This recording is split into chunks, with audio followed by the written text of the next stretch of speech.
नमस्कार. ओम शांती. ओम शांती. माझं नाव सचिन दगडू दापोळे. मोठ्याने. मी कृषी विभागामध्ये कृषी अधिकारी पदावरती कार्यरत आहे. या ओम शांती माध्यमातून परिवाराच्या माध्यमातून यापूर्वी इथं कृषी मेळावे सुद्धा भरवले गेले होते. त्याच्यामध्ये आमचा सहभाग थोडा वैशाली दीदींच्या माध्यमातून होताच, परंतु या परिवारामध्ये माझ्या मावशी सुद्धा कार्यरत असल्यामुळे ते बरेच दिवस झाले तिकडं, एक 20 दिवस झाले ते माउंट आबूमध्ये आहेत. त्यांनी काल इच्छा व्यक्त केली की मला इथून थोडे बेदाणे आणि द्राक्षे पाठवता येतील का. या परिवारातून काही सदस्य तिकडे येत आहेत.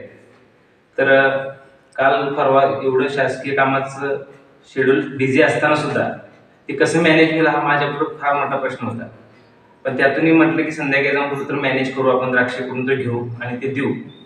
पण असा योगायोग आला की काल दुपारीच एक शेतकरी मला भेटण्यासाठी आले. ते येताना द्राक्षाचे 4 बॉक्स घेऊन आले. काल 4 ते 5 दरम्यान ते घेऊन आले.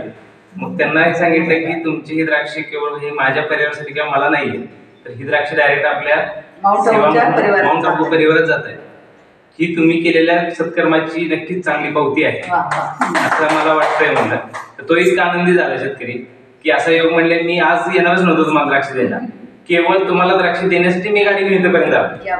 माझं इकडे कुठलंही काम नव्हतं तासगावला, माझी बाग चालू आहे, माझं द्राक्षाचं कटिंग चालू आहे, एवढं बिझी शेड्यूल आहे. पण मला वाटलं की आपण द्राक्ष घेऊन जावी, कशासाठी मला माहिती नाही, पण मी द्राक्ष घेऊन आलो, तुम्हाला पोहोच केली. हा एक अनुभव काही वेगळा नाहीये.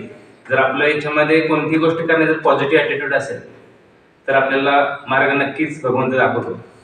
हे काही वेगळं नाही सांगायला मी नको. धन्यवाद. ओम शांती.